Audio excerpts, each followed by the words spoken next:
Orateur de groupe pour 4 minutes et nous commençons avec Renaissance et Bertrand Sort. Merci Madame la Présidente. Madame la Ministre, Monsieur le rapporteur, la proposition de loi relative à la restitution des restes humains appartenant à des collections publiques que nous examinons aujourd'hui pose les bases pour une meilleure gestion de ces restitutions. En effet, cette loi cadre vise à instaurer une procédure spécifique qui permettra de cesser de faire des lois de circonstance lorsqu'un État fait une demande de restitution. Actuellement, ces restitutions de restes humains sont extrêmement limitées.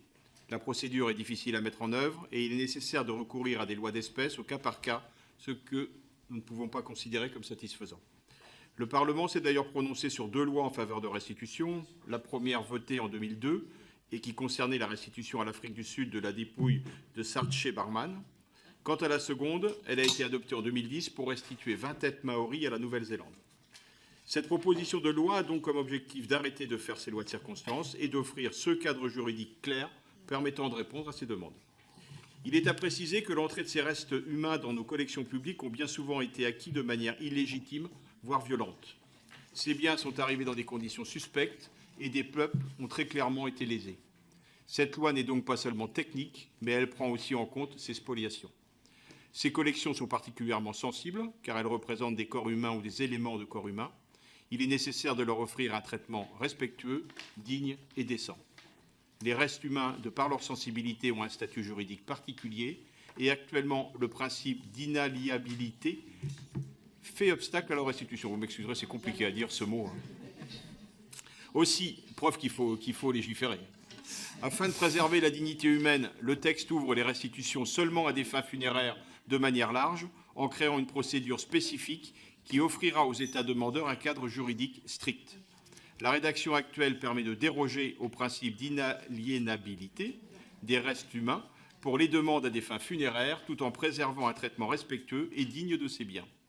À ce jour, l'Australie, Madagascar et l'Argentine ont fait des demandes de restitution et la majorité de ces demandes sont à des fins funéraires. Ainsi, ce texte répond pleinement à la réalité de celle-ci. D'ailleurs, si cette proposition venait à être adoptée, et nous le souhaitons, elle pourrait profiter à ces 3 demandes. Ce texte permettra également une meilleure reconnaissance de la nature particulière de ces biens et une reconnaissance de leurs valeurs culturelles et cultuelles. Le retour de ces restes humains à des fins funéraires permettra aussi de maintenir la cohésion dans certaines communautés.